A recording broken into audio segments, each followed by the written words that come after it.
하나님의 말씀입니다. 경청하십시오. 너는 일어나 시돈에 속한 사르밧으로 가서 거기 머물라. 내가 그곳 과부에게 명령하여 네게 음식을 주게 하였느니라.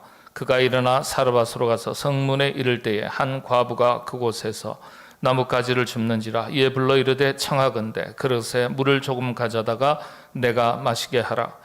그가 가지러 갈 때에 엘리야가 그를 불러 이르되 청하건대 내 손에 떡 한 조각을 내게로 가져오라.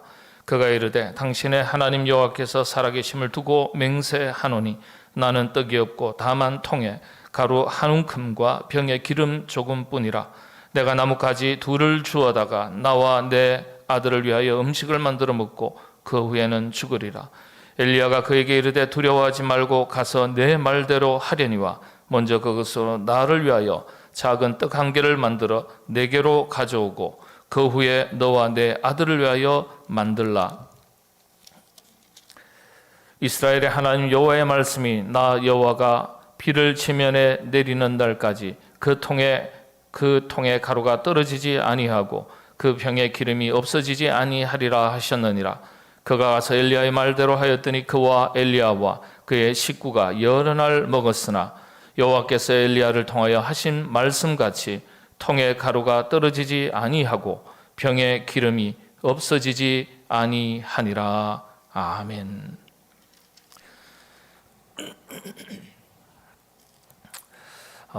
애완용 동물 가운데 일반적으로 사람들은요 고양이보다는 강아지를 훨씬 더 좋아합니다. 이유인즉 고양이보다는 강아지가 사람들과 교감도 더 잘하고 더 잘 따르기 때문입니다. 고양이와 강아지는요 기억 장치에 특별한 차이점이 있다 그래요. 강아지라는 녀석은 주인이 10가지를 잘못해도 한 가지만 잘해주면 그 한 가지 잘해주는 것 때문에 주인을 졸졸 따라다닌다고 말합니다. 고맙다고 생각하는 거죠. 근데 이 고양이라는 녀석은 10번 잘해주다가도 한 번 잘못해주면 잘해준 것 다 싹 잊어버리고 잘못한 것 때문에 토라져서 주인을 경계하고 잘 따르지 않는다고 그렇게 말합니다. 이야기를 듣다가 신앙생활 하는 사람들도 보면 강아지형이 있고 고양이형이 있구나 이 생각이 들었습니다. 고양이형의 신앙은요 하나님께서 10가지 축복을 주시다가도 한 가지 조그마한 고난, 시련, 역경 허락하시면 그것 때문에 불평합니다. 원망합니다. 절망합니다. 좌절합니다. 가정생활도 마찬가지고 교회 생활도 마찬가지죠. 그런데 강아지형 신앙에는요 10가지 어려움이 있다가도 한 가지 하나님께서 회복시켜 주시면 감사할 제목을 주시면 좋은 일이 있으면 그것 때문에 감사한다는 것입니다. 기뻐하고 찬송하는 거죠. 여러분 인간이 비참하게 되는 것은요 은혜를 잃어버리는 때입니다. 은혜를 잃어버리는 때. 인간이 인격적으로 추해지는 것은요 은혜를 은혜로 알지 못하는 때입니다. 은혜를 모르는 사람을 가리켜 짐승만도 못하다 그렇게 말하지 않습니까? 그래서 은혜를 잘 기억하고 감사하는 것이 신앙입니다. 이게 신앙의 기본입니다. 이게 복받을 신앙입니다. 여러분 복받을 신앙이 따로 있는 것 아니죠? 복받을 신앙이 따로 있습니다. 그런데 밥을 담으려면 밥그릇이 필요하고 국을 담으려면 국그릇이 필요하죠. 그러면 복을 담으려면 무엇이 필요하겠습니까? 복을 담는 그릇이 있어야 돼요. 복그릇이죠. 근데 복이 그냥 주어지는 게 아니에요. 복받을 생각을 하고 복받을 말을 하고 복받을 행동을 해야 됩니다. 그리고 복받을 마음의 그릇을 준비하셔야 돼요. 그 복그릇이 바로 감사예요. 주님의 가르치심이에요. 주님께서는 우리에게 복 주시기를 원하십니다. 그러니까 우리가 복받을 그릇을 준비해야 되는 거예요. 그래서 주님께서 우리에게 뭐라고 말씀하셨습니까? 하나님의 뜻이다. 이것이 항상 기뻐하라. 쉬지 말고 뭐예요? 항상 기뻐하라. 쉬지 말고 기도하라. 그리고는요. 범사에 감사하라. 복 받을 그릇이라는 거예요. 그게 신앙도 마찬가지예요. 복받을 만한 믿음이 있습니다. 구원은 받았지만은 복받지 못할 말을 하고 복받지 못할 행동을 하고 복받지 못할 생각을 하고 살아가는 그리스도인들이 생각 외로 많습니다. 여러분, 우리가 믿음을 가졌으니까 이왕이면 구원의 복뿐만 아니라 하나님께서 이 땅 가운데 살아가는 동안에 우리에게 주시는 현세적인 복도 여러분 풍성하게 얻고 누리시게 되기를 바랍니다. 오늘은 인생의 벼랑 끝에서 복받은 한 여인의 이야기 살펴보겠습니다. 오늘부터는 이제 드디어 사무엘 상하의 말씀 다 끝내고 열왕기 상하, 역대 상하 말씀을 쭉 이어가겠습니다. 역사서라고 말합니다. 역사서는 주로 왕들의 이야기가 기록되어 있지만은 여러분, 인간의 역사뿐만 아니라 성경의 역사 속에도 그 역사 속에는 백성들의 희노애락의 슬픈 이야기도 숨겨져 있고 가슴 뭉클한 은혜의 이야기도 담겨져 있지 않겠습니까? 열왕기 상하의 말씀도 역대 상하의 말씀도 마찬가지입니다. 그래서 오늘은 먼저 우리가 역사서로서 열왕기 상 말씀을 이어가기 전에 먼저 이 열왕기 상에 기록된 한 아름다운 이야기, 사르밧 과부의 이야기를 먼저 살피고 그리고 또 다음 주에 열왕기 상의 말씀을 쭉 이어가도록 하겠습니다. 여러분 잘 아시는 엘리야 선지자가 하나님의 명령을 따라서 길을 가다가 사르밧이라는 동네에 이르게 됩니다. 그곳에서 유숙하려던 차에 한 이름도 모르는 과부를 만나게 됩니다. 처음에는 물 한 잔 달라고 청했습니다. 물을 마신 뒤에는 다시 떡 한 조각 좀 달라고 했습니다. 근데 과부가 대답하기를 떡은 없습니다. 가루통에 한 웅큼과 병에 기름 조금만 있습니다. 그것도 나무 더미, 나무 다발이 아니라 나뭇가지 2개를 주어다가 자신과 아들을 위해 음식을 만들어 먹고 난 이후에는 먹을 거리가 없어 죽게 될지도 모르겠다고 그렇게 대답을 합니다. 참 기가 막힌 단어가 있어요. 나뭇가지 2개 주어다가. 여러분 2개로 불을 지핀다면 얼마 되지 않는다는 뜻이에요. 그 가루가 많다면은 2다발의 나무 묶음을 가지고 와서 불을 지펴서 음식을 만들어야 되지 않겠습니까? 나뭇가지 2개라면 거의 없는 것이나 다름없는 거예요. 지독하게 가난한 과부였습니다. 하필이면 선지자인데 길을 가다가 하나님께서 엘리야로 하여금 만나게 할 사람 좀 부잣집 만나게 해주시지 지독한 가난한 과부를 만나게 하십니다. 엘리야 선지자가 이런 과부를 만난 거예요. 인지상정이죠. 사람의 마음이라면 이런 과부에게 물 한 잔 달라. 그 당시에는 뭐 이렇게 유숙할 수 있는 여관이나 이런 게 별로 없으니까요. 가다가 어느 집이 나타나면 물 한 잔, 또 음식도 조금 부탁하는 경우가 많습니다. 그런데 보니까 너무 가난하면 어떻습니까? 아이고야, 떡 하나 달라 그랬는데 괜한 거 부탁했구나. 미안해하면서 아이고 괜찮습니다. 갈 길이 바빠서요. 이 말하고 얼른 떠났을 텐데 당장 보기에는 엘리야 선지자가 참 염치 없는 사람 같아요. 이런 과부에게 어떻게 말합니까? 과부가 이렇게 저렇게 이렇습니다. 상황이 그렇게 이야기를 하니까 13절이죠. 당신이 그렇게 말하더라도 말대로 하세요. 아들 하고 자신과 과부 자신과 마지막 남은 한 움큼의 그 가루를 가지고 떡을 만들어서 먹고 이제 죽게 될지도 모르겠습니다. 그렇게 하시더라도 뭐라고요? 떡 하나 만들어서 나한테 먼저 주고 그 다음에 과부 자신과 아들을 위해서 만들어서 먹으라고 그렇게 얘기합니다. 세상에 날강도도 이런 날강도가 어디 있어요? 모렴치도 이런 모렴치가 어디 있습니까? 부당한 요구죠. 당신과 아들이 먼저 먹고 그 후에 남는 것이 조금이라도 있으면 달라고 했더라면 그나마 나은 편입니다. 내가 먼저 먹고 그 다음 당신들 먹으라는 소리니까 기가 막힐 말이죠. 말이 안 되죠. 후한무치의 말 같지만은 그렇게 말했습니다. 미안해서라도 못할 것 같은데 엘리야는요 하나님께로부터 받은 말씀대로 과부를 대하고 말씀을 전합니다. 그 14절이 바로 그런 말씀이죠. 14절 말씀에 그렇죠. 어떤 말씀입니까? 지면에 비가 내리는 날까지 그 통에 가루가 떨어지지 아니하고 그 병에 기름이 없어지지 아니하리라 하셨느니라. 하나님께서 나에게 떡을 주면 하나님께서 그렇게 복을 주시겠다고 내게 말씀하셨다고 그렇게 전합니다. 여기에서 한 가지 알 수 있는 것은 하나님은 엘리야 선지자에게 그런 과부가 있을 것이다. 사르밧으로 가면 그런 어떤 과부가 있을 것이라고 말씀만 하셨지 이런 형편인 줄은 엘리야는 몰랐습니다. 가난한 과부라고는 하나님께서 말씀을 안 하셨어요. 어찌됐건 과부 역시 하나님의 말씀으로 받고 아무 대꾸 없이 그대로 행합니다. 이것도 참 신기하죠. 무슨 소리냐고 말도 안 된다고 대물을 뽑다 한데 아무런 대꾸가 없습니다. 사르밧 과부에게 엘리야 선지자가 이와 같은 복이 임할 것이라고 말합니다. 하지만 사르밧 과부의 입장에서는 쉽지 않은 결정이죠. 지독한 가난의 미래를 알 수 없는 상황에서 먹고 굶주려 죽게 될지도 모르는 상황에서 엘리야 선지자가 전한 하나님의 약속의 말씀을 있는 그대로 믿고 드립니다.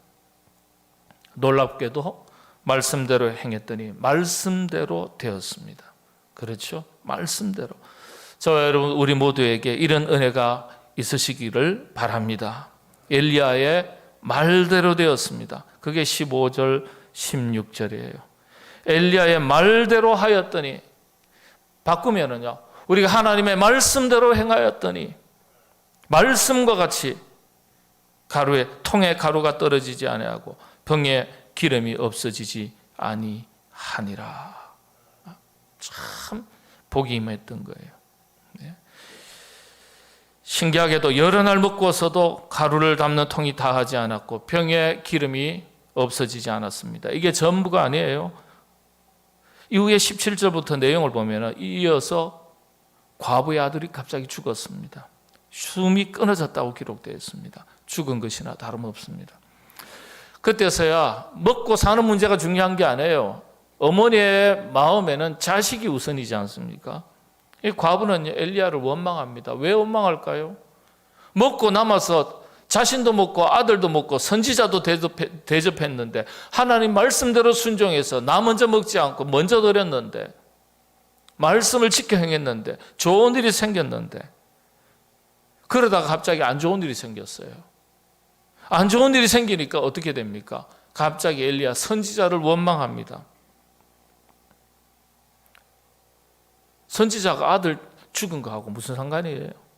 근데 당장 본문을 보면 관계가 없는 것 같지만 그게 아니에요. 뒷내용을 보면 자신의 죄 때문에 아들이 죽었다고 생각하는 거예요. 이게 무슨 뜻이냐면요. 전통적으로 성경을 해석하는 성사학자들이요. 엘리야를 만났더니 자신의 죄가 생각이 났다는 거예요. 하나님의 말씀이 가슴에 와 부딪히니까 자신의 어리석음과 연약함과 죄가 생각났다는 거예요. 그리고 아하, 내가 이런 죄가 있었구나. 허물이 있었구나. 이것 때문에 내 아들이 죽었구나. 이렇게 생각했다는 거예요. 엘리야를 만났더니 자신의 죄가 생각이 났습니다. 그리고 그 죄값으로 아들이 죽었다고 생각된 거예요. 사실은 아무런 상관도 없는데 말이죠. 죄를 확인시킨 후에 죄값을 치르도록 했다고 믿은 거예요. 그러니까 하나님께서 엘리야 선지자들을 자신에게 보내신 이유가 뭐라고요? 하나님께서 이 사르밧 과부 자신의 죄가 생각나도록 하시기 위해서 범죄한 죄값을 치르도록 하시기 위해서 엘리야 선지자들을 자기에게 보내셨다고 그렇게 사르밧 과부가 생각한 거예요. 믿은 거예요. 그러니까 아이고야 엘리야 선지자를 만나지 않았다면 저희 집에 오시지 않았다면 내 아들이 죽지도 않았을 텐데 엘리야 선지자를 하나님께서 보내셔서 내 죄가 생각나게 하시고 내 죄값을 치르게 하셨구나. 그러니까 엘리야 선지자가 손님으로 보이는 게 아니라 사실은 하나님께서 나를 위해서 책망의 도구로 보내신 사자로 보인 거예요. 그러니까 서운하고 섭섭하고 옳은 줄 알아도 뭐예요? 마음이 불편한 거예요. 이야기를 묵상하다가 이야, 사르밧 과부 믿음 좋다. 정말 믿음 좋아요. 엘리야의 선지자의 말대로 가루를 가지고 떡을 만들어서 엘리야 선지자를 먼저 대접한 것이 믿음이 좋은 건가요? 물론 그럴 수 있습니다. 그런데 그보다 좋은 건요, 엘리야 선지자를 만났더니 뭐예요? 자신의 죄가 생각나서 여러분 17절부터 24절까지 말씀 가정에 돌아가셔서 한번 읽어보세요. 오늘 말씀이 본문 말씀이 길어서 제가 읽지를 않았습니다. 자신의 죄가 생각나서 그랬습니다. 자신의 죄가 생각나서 그 18절의 말씀에 있어요. 하나님의 말씀이 부딪혀도 내가 범한 죄가 생각 안 나는 분들이 얼마나 많습니까? 내가 뭘 잘못했는데, 내가 이렇게 헌신하고 이렇게 살아왔는데, 내게 무슨 허물이 있는데, 하나님의 말씀을 우리가 듣지만 이 말씀은 빛이라고 했는데 이 말씀이 우리의 영혼의 세계를 비춰도 우리의 어두워진 죄, 허물들을 보지도 못하고 깨닫지도 못하는 것, 우리 있지 않습니까? 그런데 사르밧 과부는요, 엘리야 선지자를 만났더니 내 죄를 생각나게 하고 또 내 아들을 죽게 하려고 내게 오셨나이다. 아하, 하나님께서 내가 깨닫지 못했던 죄를 깨닫게 하시고 죄값을 치르도록 하시기 위해서 하나님, 여호와 하나님께서 엘리야 선지자 당신을 내게로 보내셨나이다. 이렇게 고백합니다. 18절에. 야, 이런 믿음이 어디 있습니까? 그런데 엘리야 선지자가 그 아들을 다시 살려냅니다. 그때서야 이 사르밧 과부는요, 원망과 의심을 거두고 엘리야 선지자를 통해서 여호와 하나님을 향한 자신의 신앙을 고백합니다. 그게 24절이에요. 여인이 엘리야에게 이르되 내가 이제야 당신은 하나님의 사람이시요 당신의 입에 있는 여호와의 말씀이 진실한 줄 아노라 하니라. 이것으로 이야기를 끝냅니다. 이 사르밧 과부 이야기 속에 담긴 영적 교훈이 어떤 것일까요? 이 이야기 속에는 은유가 굉장히 많이 사용됐습니다. 하나씩 살펴보겠습니다. 사르밧 동네, 과부의 이름을 밝히지 않고요, 유독 사르밧 이 동네 이름을 강조합니다. 반복하거든요. 성경이 어떤 의도가 있다는 뜻이에요. 이 사르밧이라는 동네는 사렙다라는 말로도 부릅니다. 시돈에서 가까운 곳인데 눈으로도 볼 수 있는, 근데 이곳이요, 멀리 있는 게 아니에요. 믿음의 사람들이 그래도 살았던 곳에서도 얼마든지 내다볼 수 있는 그런 거리였다는 거예요. 그런데 이게 여러분 잘 아시는 이세벨의 아버지인 엣바알의 영토였습니다. 바알 숭배지의 중심 중에 중심이었어요. 이 우상 바알 숭배지의 중심지라는 거예요. 이게 사르밧이요. 그러니까 이방신 바알 사상이 가득한 곳이었어요. 근데 놀랍게도 이렇게 이방 문화가 가득한 곳에서, 그것도 바알 우상을 숭배하는 중심지였던 사르밧의 이 과부가 살면서도 여호와 하나님에 대한 신앙을 가지고 살아왔다는 점이 대단히 놀라운 거예요. 어떻게 그 신앙을 지켜왔을까? 이게 시사하는 바가 아주 크죠. 우상 숭배의 중심지라는 말이 어떤 뜻입니까? 수많은 영적인 도움과 시험, 도전들이 많다는 거예요. 그런 상황 속에서도 변절하지 않고 자신의 신앙을 지켜왔다는 점을 성경이 강조하고 싶은 거예요. 그래서 과부의 이름 대신에 사르밧 이 지명을 반복해서 강조하는 겁니다. 자신의 수많은 영적 도전 속에서도 여호와 신앙을 가지고 살아왔던 믿음의 여인이 바로 사르밧 과부였습니다. 이게 오늘 우리의 자화상이죠. 우리 역시 마찬가지 아닙니까? 오늘 수많은 세속의 문화 속에서 살아가는 우리의 상황과 환경과 크게 다를 바가 없습니다. 우리 주변에 얼마나 많은 수많은 우상들을 두고 살아갑니까? 우리가요. 우상이 따로 없지 않습니까? 하나님 대신에 절대시하고 최우선시하고 살아가는 그것 자체가 우상이죠. 어쩌면 차라리 우상을 섬기는 것보다 더한 이중성을 가지고 살아가는지도 모르겠습니다. 한편에서는 하나님을 따르는 한편에서는 우상을 세속의 가치를 마음의 중심에 두고 살아가기 때문입니다. 성경은 무엇이든지 하나님보다 우선하는 가치가 되면 그 모든 것은 우상과 같은 것임을 가르쳐주고 있습니다. 여러분, 거룩한 마음을, 믿음의 기준을, 믿음의 원칙을 허물고 빼앗는 것들이 이 세상에 얼마나 많습니까? 이런 세상에서 여호와 신앙을 지켜간다는 것은요, 바로 사르밧 과부의 상황과 크게 다르지 않다는 거예요. 사르밧 과부는요, 이런 상황 속에서도 우상이 가득한 우상 숭배의 중심지에서 살아왔어도 자신의 믿음을 잘 지켜왔습니다. 우리 모두 우리의 상황이, 저와 여러분 우리의 상황과 환경과 형편과 처지가 어떠하든지 간에 최선을 다해서 우리 자신의 믿음을 잘 지켜낼 수 있으시기를 바랍니다. 놀라운 것은 이 사르밧 과부가 그 바알 우상 숭배의 중심지에서 야훼 신앙을 지키고 살아왔다는 점, 놀랍다고 말씀을 드렸습니다. 이걸 좀 더 깊이 한번 살펴보겠습니다. 어떻게 할 수 있을까요? 이 과부의 고백에서 알 수 있습니다. 고대 근동 사람들은요, 근동 지역의 사람들, 팔레스타인 지역의 사람들은요, 다른 신의 이름으로 맹세하는 일이 없었습니다. 어떤 맹세를 할 때, 서약을 할 때 자신이 섬기는 신의 이름으로 맹세를 합니다. 여호와를 두고 맹세하노니, 알라를 두고 맹세하노니, 자기가 섬기는 신의 이름을 고백하고 맹세한다 그래요. 그리고 다른 신의 이름은 입에 담지 않습니다.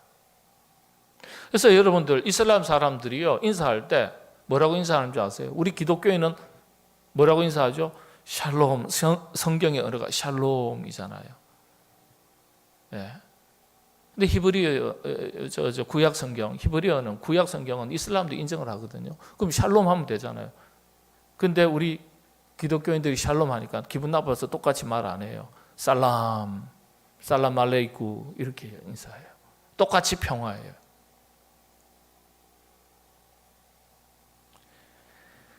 근데 이 사르밧 과부는요, 하나님의 이름을 직접 불렀어요. 여호와 하나님의 이름으로 맹세를 했어요. 그걸 보면은요, 신앙의 깊이는 둘째하고서라도 이미 여호와 신앙을 가지고 있었으면 틀림없는 거예요.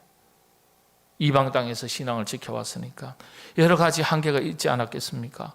때로는 정말 하나님이 살아계신지 아니 계신지 자기 갈등과 회의 속에서도 살아왔을 거예요.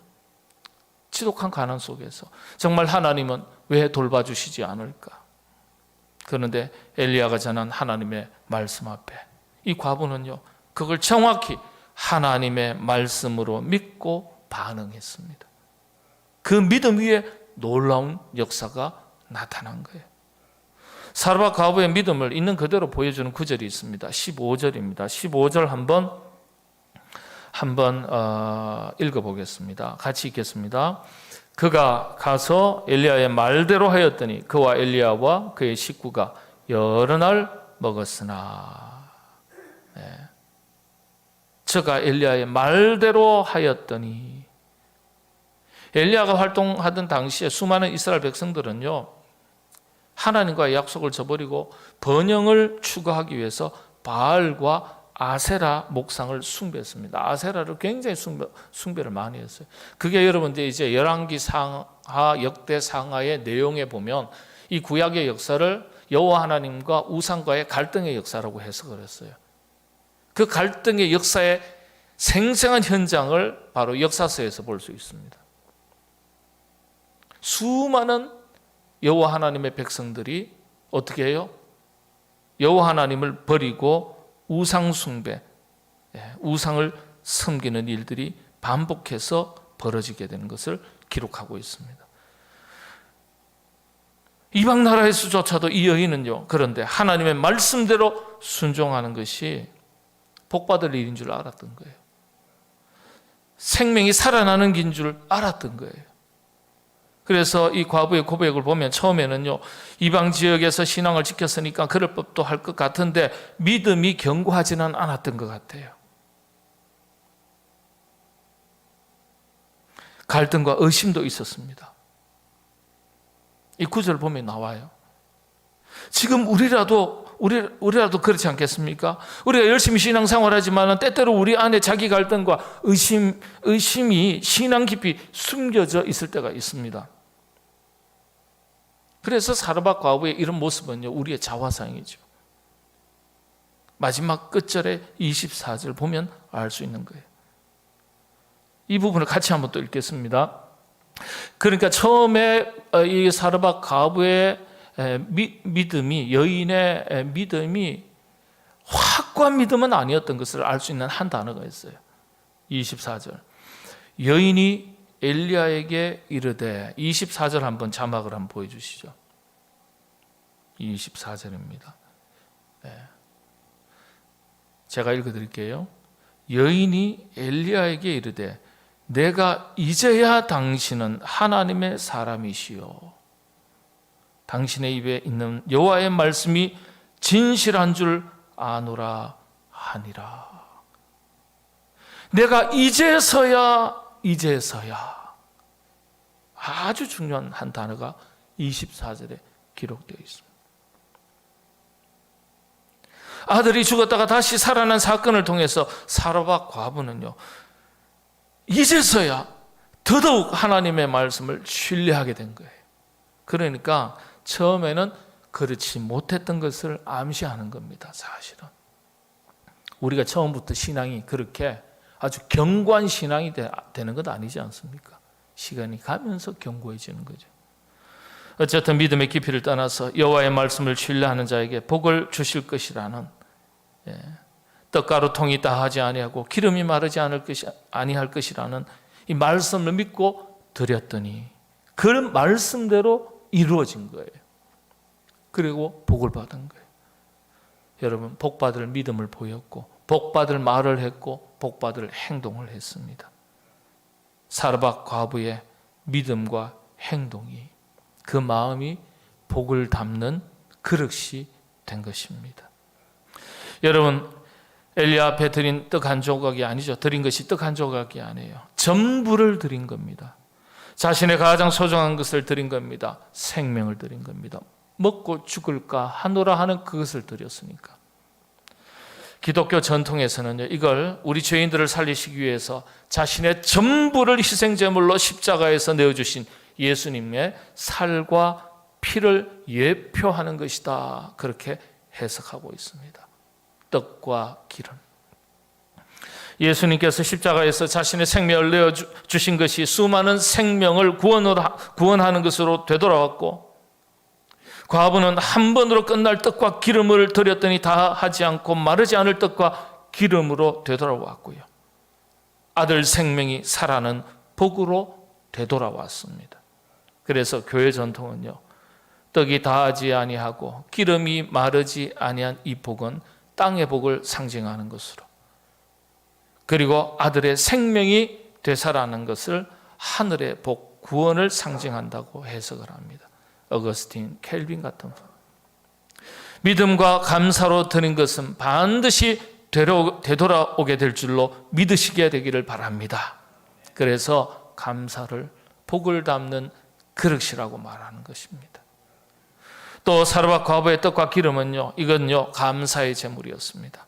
자기 희생과 헌신의 제물이라고 해석합니다. 어거스틴은 물론이고 켈빈도 물론이고 터툴리안도 물론이고, 우리 교회사의 영적 거장들이 그렇게 해석해 왔습니다. 그래서 사르밧 과부가 엘리야에게 남은 마지막 떡과 기름을 드릴 수 있었던 것은요, 절망 중에 생을 포기한 마음으로 드린 것이 아니에요. 그래, 어차피 먹고 죽을 거 선지자한테 대접은 한번 하고 죽자, 이게 아니에요. 이방 지역에서 여호와의 신앙을 고군분투 어렵게 외롭게 홀로 지키며 살아왔던 자신이 믿음의 선지자를 만나게 된 것에 대해서 감사함으로 드린 감사의 제물이었습니다. 제롬이라는 교부가 그렇게 해석을 했어요. 참 정확한 해석이에요. 그리고 엘리야 선지자의 축복의 말씀이 자신에게 그대로 이루어질 것이라는 믿음의 확신 가운데 드린 감사의 예물이었습니다. 엘리야의 요구가 어떤 요구입니까? 하나님의 요구잖아요.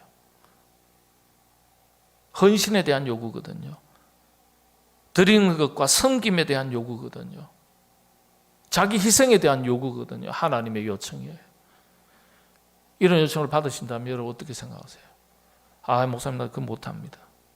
자기 마음에 드는 거 하는 거 가지고 여러분 충성이라고 생각하시면 안 돼요. 그것도 그래 이런 말씀 드리면 안 되겠다. 실족하실라. 자기 마음에 들고 좋아해서 하는 것도 헌신이긴 헌신입니다. 충성이긴 충성입니다. 그런데 사도 바울이 그렇게 이야기하잖아요. 하나님의 일꾼은 맡겨진 일에 충성하는 거예요. 내 마음에 안 맞아도 해야 되는 거예요. 그게 진짜 충성이에요. 그게 진짜 헌신이에요. 내가 좋아서 하는 거 그거 못하면 바보죠. 자기가 좋아서 하는 거 자기에게 기쁨이 있어요. 하나님께서 원하시고 하나님께서 기뻐하시는 것이 내가 좋아하는 것이 된다면 고마운 일이에요. 그런데 부담스러운 일이 될 수 있어요. 정말 싫은 것이 될 수 있어요. 안 맞는 것이 될 수 있어요. 그래도 하는 것이 진짜 충성이고 헌신입니다. 그래서 믿음이 없으면 은혜를 모르고 감사를 모르면 드리고 섬기기가 헌신하기가 어렵습니다. 말씀을 마무리합니다. 사라밧 과부의 떡과 기름은 감사의 제물이었습니다. 이 감사는 이 과부에게 놀랍게도 그러나 복을 담는 그릇이 되었습니다. 다하지 않고 마르지 않는 떡과 기름으로 되돌아왔고 아들의 생명이 되살아나는 것으로 돌아왔습니다. 우리 모두 사라밧 과부의 이와 같은 믿음과 감사를 배울 수 있기를 바랍니다. 일본의 유명한 신학자 우치무라 간조는 이런 글을 남겼습니다. 만일 하나님이 인간을 저주하신다면 그것은 질병이나 실패나 배신이나 죽음으로 저주하는 것이 아니라 감사함을 잃어버리는 메마른 심령이 되도록 저주하게 되실 거다. 다시 한번 읽어드립니다. 만일 하나님이 인간을 저주하신다면 그것은 질병이나 실패나 배신이나 죽음으로 저주하는 것이 아니라 감사함을 잃어버리는 메마른 심령이 되도록 저주하게 되실 것이다.